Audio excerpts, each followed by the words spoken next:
Hello everyone, welcome to lecture force. First question है जिसमें एक बॉडी के वेट दिए हुए हैं तीन सिचुएशंस में। एक सिचुएशन है कोल माइन, दूसरा सी लेवल और थर्ड सिचुएशन है टॉप ऑफ द माउंटेन। तीन जगह पे जो वेट हैं वो ये हैं। हमें बताना है कि तीनों इक्वल होंगे या कौन ज़्यादा होगा कौन कम होगा। तो ये ग्रेविटेशन का पार्ट सेकंड है। इससे पहले मैं फर्स्ट पार्ट अपलोड कर चुका हूँ और आपसे प्रॉमिस किया है कि हर चैप्टर से एयरफोर्स और नेवी के लिए हर चैप्टर से आपके एग्जाम तक 30 क्वेश्चंस कराऊंगा। ठीक है, तो ये जो फर्स्ट क्वेश्चन है ये एनडीए 2017 में आया हुआ क्वेश्चन है। तो आप लोग एक बार पॉज करके खुद से ट्राई कर लो।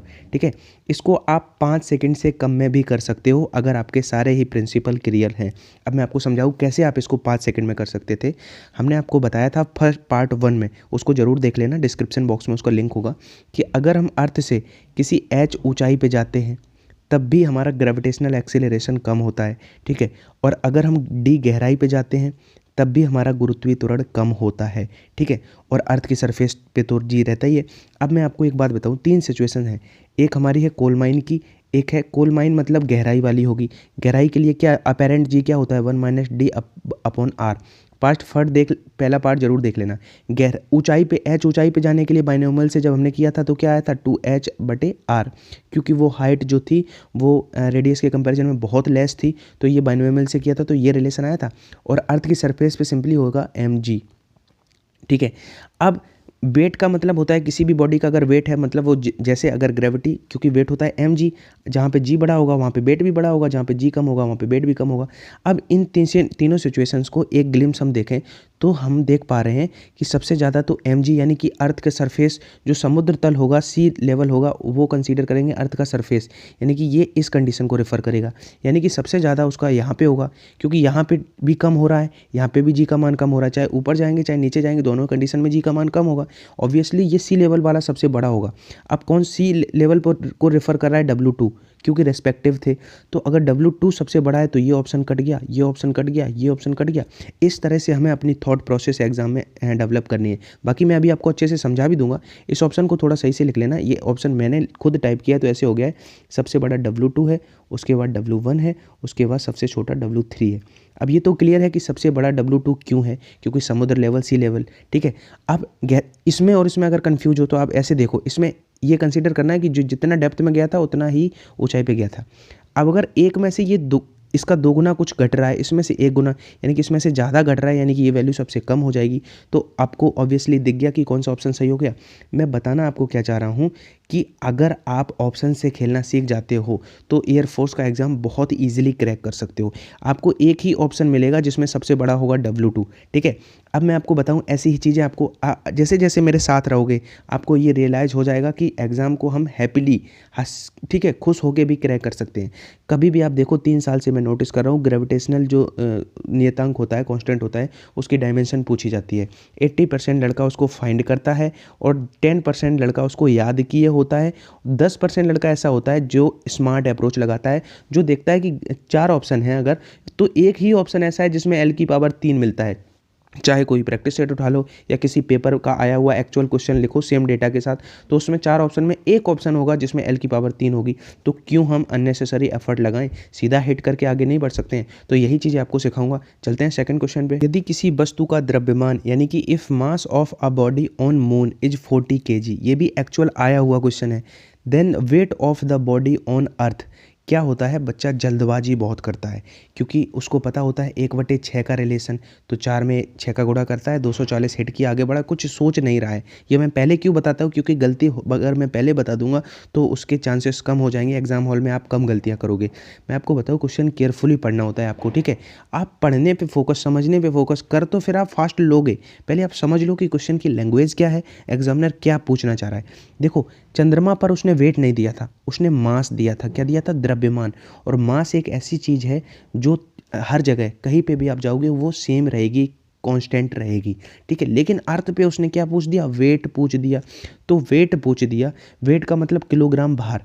ठीक है, तो 1 किलोग्राम बराबर एक। ठीक है, अब मैं आपको समझाने की कोशिश करता हूँ कि अगर अर्थ जो है किसी वस्तु का द्रव्यमान मून पे 40 था तो अर्थ पे भी 40 रहेगा, m तो 40 रहेगा अर्थ पे भी।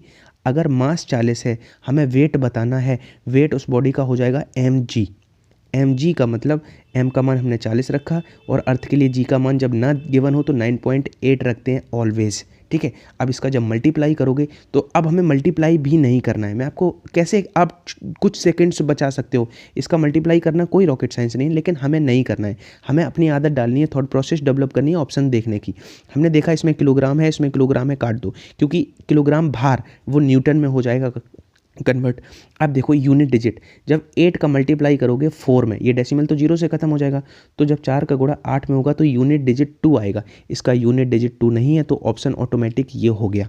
अब कोई बच्चा है वो इसको कैलकुलेट करने में 5 से 10 सेकंड लगाता कि पहले डेसिमल खत्म करे फिर 4 से गुणा करे, नहीं, हमने देखा यूनिट डिजिट। ऐसी कुछ छोटे छोटे फिनोमिना होते हैं जो आपको टाइम बचा के देंगे। अब देखो, मैं आपको एक चीज़ से कंफ्यूज नहीं होना कि वेट की अगर बात करी जाए कि किसी बॉडी का वेट जो है, क्योंकि आपको पता है कि मून पे जो ग्रेविटी है वो 1/6 रह जाता है अर्थ के कंपैरिजन में। अर्थ पे जो ग्रेविटी होता है, अर्थ पे मून पे जो है 1/6 रह जाता है। तो सिंपली ऐसे भी क्वेश्चंस पूछे गए हैं नेवी के एग्जाम्स में, एयरफोर्स में, कि एक का बॉडी का जो वेट था वो अर्थ पे 60 kg था, तो मून पे कितना रह जाएगा, मून पे उसका वेट रह जाएगा 10 kg, 10 किलोग्राम भार या न्यूटन जो भी है। और ठीक है, लेकिन अगर यहाँ पे द्रव्यमान दिया जाए कि किसी वस्तु का द्रव्यमान यहाँ पे 60 था किलोग्राम और यहाँ पे द्रव्यमान क्या होगा, तब भी ऑप्शन 1 10 भी होगा, लेकिन द्रव्यमान अनचेंज रहेगा, द्रव्यमान हमेशा कांस्टेंट रहेगा, चाहे अर्थ पे जाओ चाहे मून पे जाओ। अब ये तो 1/6 का हो गया। एक क्वेश्चन ऐसे भी पूछा जाता है कि एक पर्सन है अर्थ पे जो है वो छलांग लगा सकता है 10 मीटर की ऊंचाई तक, तो वो पर्सन मून पे कितनी छलांग लगा पाएगा। तो मून पे छलांग लगाने के केस में उल्टा कर दो, यहाँ पे वेट 1/6 हो जाता है ग्रेविटी, तो ग्रेविटी जब 1/6 है मतलब जो गुरुत्वाकर्षण है वो कम है, तो छलांग और लंबी लगा पाएगा, मतलब यहाँ पे 6 गुनी, यानी कि यहाँ पे जो छलांग है वो 60 मीटर तक की लगा पाएगा। तो ये चीज़ें, ये बहुत सारी ऐसी चीज़ें होती हैं, जैसे कि मैं अभी आगे आपको बताऊंगा, एक स्पेशल वीडियो बनाऊंगा, बहुत सारे प्रिंसिपल होते हैं जैसे जो कन्फ्यूजन क्रिएट करते हैं। जैसे आपको एक बहुत पूछा जाता है बहुत ज़्यादा, जिसमें एक वॉशिंग मशीन का प्रिंसिपल कहेगा, वॉशिंग मशीन का और दूध से दही निकालने वाली, दोनों में क्या होता है, दूध से दही है तब अपकेंद्रीय बल कार्य करता है, सेंट्रीफ्यूगल। और अगर वॉशिंग मशीन पूछे किस प्रिंसिपल पे कार्य करती है, वो आपका सेंट्री अभिकेंद्री हो जाता है, सेंट्रीपिटल। तो ये जो कन्फ्यूजन है वो सभी आप मेरे साथ बने रहोगे तो आपकी ऑटोमेटिकली दूर हो जाएंगी। बस आपको पेशेंस रखना है और ट्रस्ट रखना है, ठीक है। रिसोर्सेज को लिमिटेड करो, पहले टाइम लगाओ उनको चूज़ करने में कि हमें कहाँ से पढ़ना है, फिर एक बार आप चूज़ कर लो, फिर उसी पे रिलाई रहो और जो भी पढ़ाया जाए उसको लिखते चलो। क्योंकि पिछले सेशन में भी क्या हुआ है कि एक बच्चा था, उसके मार्क्स बहुत अच्छे आए हैं, 18 कोई वाले स्क्रीनशॉट भी हमारे पास आए थे, 15 वाले भी आए थे, और कुछ 0.25 के भी आए, 9 नंबर के भी आए, 87 के भी। तो ये भी यहाँ हमसे पढ़े थे, ये भी हमसे पढ़े थे। अब डिपेंड करता है कि आप चीज़ें ग्रैप्स कितना करते हो, आप चीज़ों को लिखते हो स्ट्रक्चर्ड तरीके से बैठ के टेबल पे पूरा जो मैं बताता हूँ करते हो, या केवल एक वीडियो को एक मूवी की तरह देखते हो, तो फिर आप कहोगे कि आपने हमें पढ़ा नहीं पाया। तो बहुत सारे बच्चे ऐसे भी हैं जो यहाँ से पढ़ के टॉपर्स भी बनते हैं, और बहुत सारे ऐसे भी हैं जो फिजिक्स में फेल भी हो जाते हैं। तो कोई टीचर आपको या कोई फैकल्टी आपको कुछ नहीं कर सकती, जो भी है वो आपको करना है, आपको अपने कंफर्ट जोन से बाहर आना है और मेहनत मेरे साथ करनी है। बस मैं एक जरिया हूँ, आपको बता सकता हूँ। थर्ड क्वेश्चन है, अगर अर्थ मून को 10 टू द पावर, ये 10 की पावर 20 कर लेना, 10 की पावर 20 न्यूटन के ग्रेविटेशनल फोर्स से अट्रैक्ट करती है, तो मून अर्थ को कितने फोर्स से अट्रैक्ट करेगा।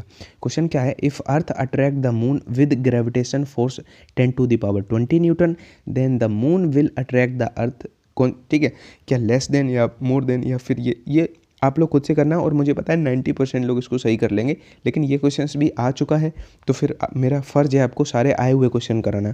तो देखो, ग्रेविटेशनल जो अट्रैक्शन फोर्स होगा वो क्या होगा, m1 m2 अर्थ का मास और मून का मास बटे r²। अब मून का मास अर्थ के कंपैरिजन में बहुत कम होता है, लगभग 1.2% होता है। तो अगर मास इसका m1 बड़ा है m2 कम है, तो क्या ये चीज़ें अफेक्ट हो जाएंगी, ये चीज़ें अफेक्ट नहीं होंगी, क्योंकि अगर वो उस पर लगाएगा अर्थ मून पे तो ये 1-2 होगा, तो मैग्नीट्यूड तो दोनों के सेम होंगे, ये 2-1 हो जाएगा। तो मैग्नीट्यूड सेम होंगे तो यहाँ पे मैग्नीट्यूड ही दिए गए हैं, तो क्या ना लेस देन होंगे ना मोर देन, जो 10 टू द पावर, कन्फ्यूज़ नहीं होना, ठीक है। मास से कोई फ़र्क नहीं पड़ेगा क्योंकि वो उस पे लगाएगा वो उसको अट्रैक्ट करेगा सेम फोर्स से, ठीक है, यानी कि 10⁻20 न्यूटन है। अगर दो वस्तुओं के बीच की दूरी 6 गुनी हो जाती है, the distance between two bodies become 6 times, तो उनके बीच ग्रेविटेशनल फोर्स जो होगा, एक बात बताओ, जो ग्रेविटेशनल फोर्स होता है वो अट्रैक्टिव नेचर का होता है ऑलवेज। जो ग्रेविटेशन फोर्स होता है इसको ऐसे भी रिप्रेजेंट करा जा सकता है क्वेश्चन में कि गुरुत्वाकर्षण बल होता है इसका नेचर। ऑप्शन पहला होगा कि बहुत अधिक दूरी के लिए आकर्षण होता है और कम दूरी के लिए प्रतिकर्षण। ऑप्शन बी होगा कम दूरी के लिए आकर्षण। ऑप्शन सी होगा ऑलवेज अट्रैक्टिव नेचर का होता है। तो इस तरह से, और फोर्थ ऑप्शन होगा कि डिपेंड करता है, अट्रैक्ट भी कर सकता है, रिपल्स भी कर सकता है।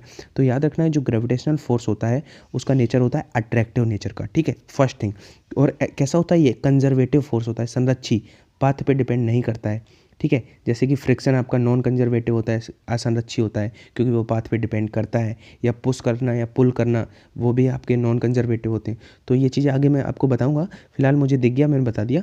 अब देखो कह रहा है कि अगर उनके दो बॉडी हैं, दो उनके डिस्टेंस कितनी हो गई, 6 टाइम हो गई।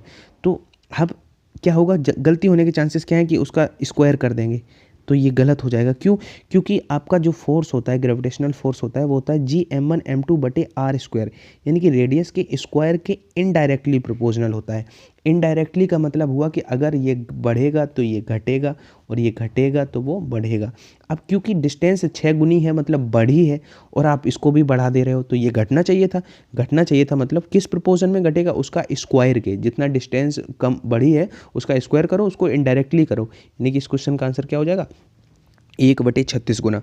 अब देखो ये क्वेश्चन मैंने क्यों लिया, ये क्वेश्चन बहुत ईजी था और 99% बच्चा इसको कर लेगा, लेकिन इसलिए लिया क्योंकि एग्जाम हॉल में गलती होने के चांसेस ये रहते हैं जल्दबाजी में, क्योंकि आपको सरल, हमेशा आप नोटिस करोगे तो इजी क्वेश्चन में ही गलतियाँ ज़्यादा होती हैं, क्योंकि आपको लगता है जैसे आपने पढ़ा कि ये तो बहुत ईजी है, जल्दी आगे बढ़ो।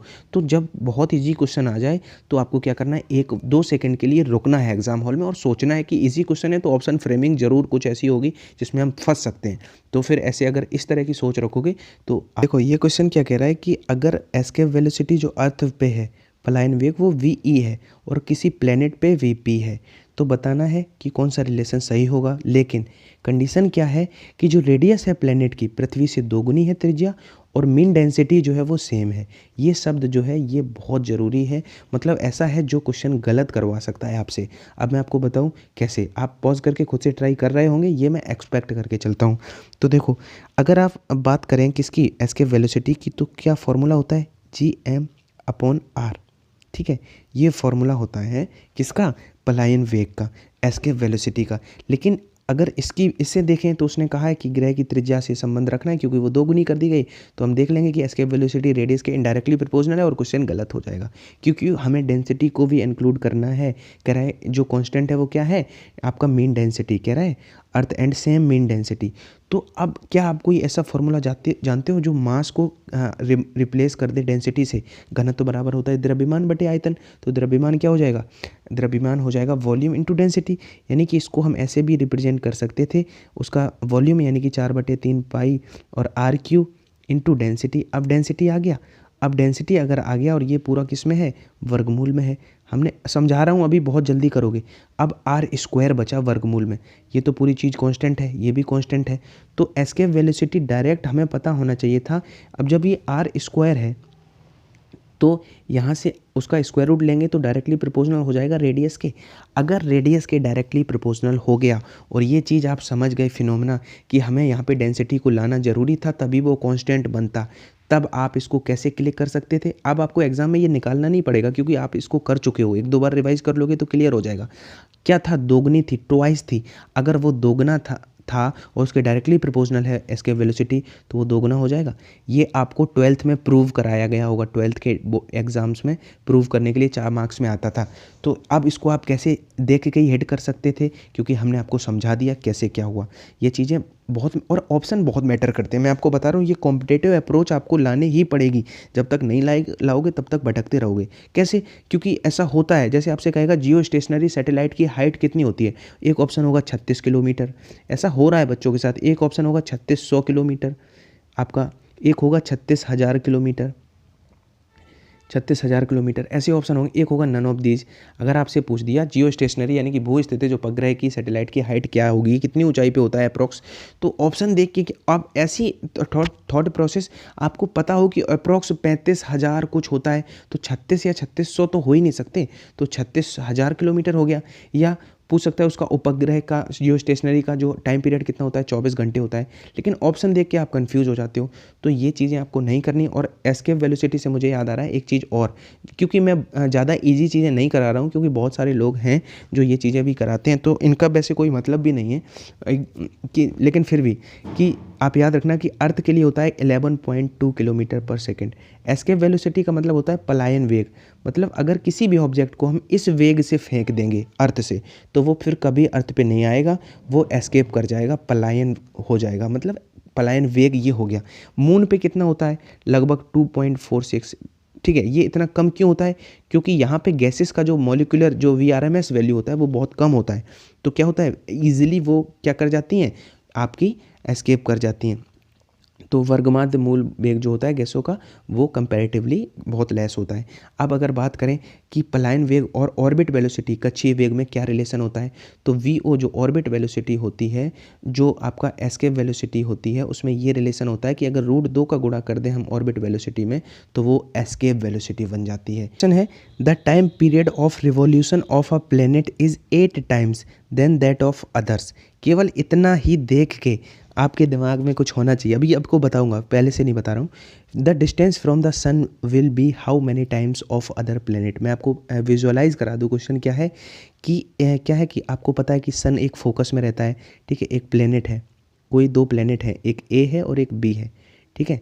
अब पहले तो इस क्वेश्चन को करने से पहले मैं आपको रिकॉल करा दूं, फर्स्ट पार्ट में भी बताया था कि सन के जितना पास होगा, वो सन के जितना पास होगा उसमें उतना ही ज़्यादा काइनेटिक होगा, वहाँ पे पोटेंशियल कम होगा, डिस्टेंस कम है, तो फिर पोटेंशियल ज़्यादा होने से काइनेटिक ज़्यादा होगा, तो यानी कि उसका मूवमेंट अधिक होगा, यानी कि वो फास्ट मूव करेगा अगर दूर वाले के कंपैरिजन में। First point. सेकेंड थिंग वो ये कह रहा है कि पहले आपको हिंदी में पढ़ दूं कि कह रहा है कि किसी ग्रह का सूर्य के परिता परिक्रमण काल किसी दूसरे से 8 गुना है। तो देखो इसको तो हम ऑब्वियसली फॉर्मूले से कर सकते थे, क्योंकि जो टाइम पीरियड का स्क्वायर होता है वो सन से डिस्टेंस की 3rd पावर के डायरेक्टली प्रोपोर्शनल होता है, ठीक है। अर्घ पढ़ा होगा कच्छक की, अर्ध दीर्घाच के, तृतीय घात के अनुक्रमानुपाती होता है। 12th में ये चीज़ें बहुत अच्छे से रटवाते हैं टीचर लोग, और ये बहुत ज़रूरी भी होता है। देखो अब आपको काम आ रहा है 12th की पढ़ाई, इसलिए मेहनत से हर काम करना चाहिए। अब देखो अगर हम इसमें देखें केवल इसी से ये हो सकता है, लेकिन डिपेंड करता है कितना फास्ट आप कर पाते हो। अगर आप देखो मैं कराऊंगा, आप करते चले जाओगे, फिर आपको लगेगा बहुत ईजी था। पॉज करके खुद से ट्राई करो, और अगर खुद से आप कर लेते हो तो आप बहुत अच्छे हो, ठीक है। कैलकुलेशन भी मैटर करती है। अब यहाँ से अगर देखें तो हम देख पा रहे हैं कि T की पावर T1/T2 की पावर, अगर इसको हम रेशनलाइज करेंगे तो 2 है, और उधर की पावर 3 इधर आएगी तो बटे 3 हो जाएगा। यही तो हो जाएगा हमारा R1/R2 की पावर। यही तो है डिस्टेंस, ये फर्स्ट की है, सेकंड की। अब इन्होंने कहा है कि दूसरे ग्रह से 8 गुना है किसी, तो ये अगर T1 जो है 8 टाइम्स है T2 के, तो हम 8 T2 लिखेंगे और T2 कट जाएगा नीचे का T2, तो ये 8 का पावर 2/3 हो जाएगा। क्या हो जाएगा ये R1/R2। बहुत सारे बच्चे इसको ही कैलकुलेट नहीं कर पाएंगे कि 8 की पावर 2/3 को कैसे लिखें। 8 की पावर 2/3 को हम 8 की पावर 1/3 इंटू 2 लिखें, तो 1/3 का मतलब हुआ क्यूब रूट, यानी कि 8 का क्यूब रूट, तो 8 का घनमूल 2 होता है, 2। अब 2 की पावर कितनी है, 2, तो 2 की पावर 2 का मतलब ये इसका पूरे का आंसर कितना आएगा, 4 आएगा। 4 आएगा मतलब ये अब 4 आएगा, क्रॉस मल्टीप्लाई करोगे तो ये 4 गुना हो जाएगा, ठीक है, क्योंकि R1/R2 4 आ गया। तो आई होप कैलकुलेटिव पार्ट आपको समझ में आया होगा। अब आप इसको ऑप्शन से कैसे कर सकते थे, आपने 8 गुना देखा, आपके दिमाग में एक बैकग्राउंड स्टोरी ऑलरेडी चलने लगी कि क्या होता है T² की डायरेक्टली प्रपोज R की पावर 3/2, ठीक है। तो जब ये 3 इधर आएगा तो क्यूब रूट लेंगे, यानी कि 8 का क्यूब रूट लेंगे, क्योंकि बटे में इधर आएगा 3, 8 का क्यूब रूट लेंगे तो कितना आएगा 2, उसका स्क्वायर करेंगे तो यानी कि 4 गुने वाला कुछ होगा। अब कौन किसका 4 गुना होगा, नहीं कन्फ्यूज हो तो सीधा सीधा इसमें ऐसे ऑप्शन भी हैं कि 4 गुना का मतलब ये 3 ऑप्शन हट गए, ठीक है, ये चीज़ें। और केपलर का पूछा जाता है, केपलर का ये क्वेश्चन एयरफोर्स और नेवी में फेवरेट। केपलर का जो द्वितीय नियम है वो किसके संरक्षण पे कार्य करता है, तो वो एंगुलर मोमेंटम के कंजर्वेशन पे कार्य करता है, कोणीय संवेग उसमें संरक्षित रहता है, ठीक है। अभी बहुत सारे ऐसे होते हैं, लेंज का नियम ऊर्जा संरक्षण पे, बर्नौली की प्रमेय ऊर्जा संरक्षण पे, कि अगर अर्थ की सरफेस से पे जो ग्रेविटेशनल एक्सेलरेशन था वो जी था, अगर पृथ्वी की सरफेस से उसको उसकी रेडियस के हाइट के इक्वल उठाया जाए, मतलब रेज किया जाए, इंग्लिश वाले इंग्लिश में पढ़ सकते हैं, तो चेंज इन पोटेंशियल एनर्जी, यानी कि पोटेंशियल एनर्जी में कितना इंक्रीज़ होगा, क्या चेंज होगा। तो देखो, इसके लिए आप एक चीज़ याद रखना, पहले आप खुद से कर लो कि कभी भी आपको h ऊंचाई पे जाना हो और स्थितिज ऊर्जा में क्या परिवर्तन हुआ है, चेंज क्या हुआ है पोटेंशियल एनर्जी में, उसके लिए एक सीधा फॉर्मूला याद रखना, mg और h जिस हाइट पे आप जाओगे बटे 1 प्लस जो हाइट रहेगी और बटे जो रेडियस। ठीक है, इस फॉर्मूले से आप जल्दी कर सकते हो। ठीक है, तो जल्दी करना है तो मतलब यहाँ पे हाइट कितनी रखनी है, हाइट जो है वो त्रिज्या के बराबर है, यानी कि इक्वल टू इट्स रेडियस। तो रेडियस के इक्वल कर दो, यानी कि हम लिख सकते हैं mg, हाइट की जगह पे हमने r लिख दिया, बटे 1 प्लस हाइट की जगह पे हमने r लिख दिया बटे r। अब r से r कट गया तो यहाँ पे 1 बचा, और 1 में 1 जोड़ गया तो 2 हो गया, यानी कि ऊपर है mgr, नीचे है 2, यानी कि 1/2 mgr, यानी कि बी ऑप्शन आपका राइट आंसर हो गया। और मैं आपको एक बात बताऊं कि मैंने कोशिश की है और उस पर आगे भी चलूँगा, अगर आप अप्रिशिएट करते रहोगे तो फिजिक्स के हर चैप्टर से आपको एटलीस्ट 30 क्वेश्चन करा दूंगा जो फ्रिक्वेंटली पूछे गए होंगे, चाहे वो एसएसआर के पेपर में पूछे गए हों, चाहे AA, चाहे फिर एनडीए के एग्जाम में पूछे गए हों, क्योंकि एयरफोर्स में क्या है कि क्वेश्चन रिपीट होते हैं, वेरियस एग्जाम में जो क्वेश्चन आते हैं वही रिपीट होते हैं। और आप लोग हमें अनअकैडमी पे भी फॉलो कर सकते हो, डिस्क्रिप्शन बॉक्स में लिंक दिया हुआ है मेरी प्रोफाइल का, और वहाँ पे एक नया बैच भी आया हुआ है, इसमें इनरोल करो तो मेरा रेफरल कोड यूज कर सकते हो, लक्ष्य12। जैसे ही आप इस कोड को यूज़ करोगे तो आपको 10% का डिस्काउंट मिल जाएगा, और वहाँ पे क्विज के फीचर में भी पार्टिसिपेट कर सकते हो, और वहाँ पे वेरियस चैम्पियनशिप भी ऑर्गेनाइज होती रहती हैं, तो उनमें आप पार्टिसिपेट करोगे तो आपको 15,000 से लेके 1,000 तक का प्राइज मिल सकता है। तो आप वहाँ पे जाके प्ले स्टोर से अनअकैडमी का लर्निंग ऐप डाउनलोड करके और इन चीज़ों में पार्टिसिपेट कर सकते हो। मिलते हैं नेक्स्ट वीडियो में। अब नेक्स्ट वीडियो का चैप्टर क्या रखूं वो आप लोग कमेंट सेक्शन में बता देना, और शाम को एक मैथ का आपको कोशिश करूंगा वीडियो देने का, यानी कि मैथ और फिजिक्स में आप लोग इस चैनल पर रिलाई रह सकते हो, आपको एग्जाम ओरिएंटेड कंटेंट जो है आपके पेपर तक मिलता रहेगा। बस आपको क्या करना है, बेल आइकन को प्रेस कर लेना है, जैसे इन फ्यूचर में कोई वीडियो का नोटिफिकेशन आप मिस ना करो। इसी तरह से पढ़ते रहना, मेहनत करते रहना,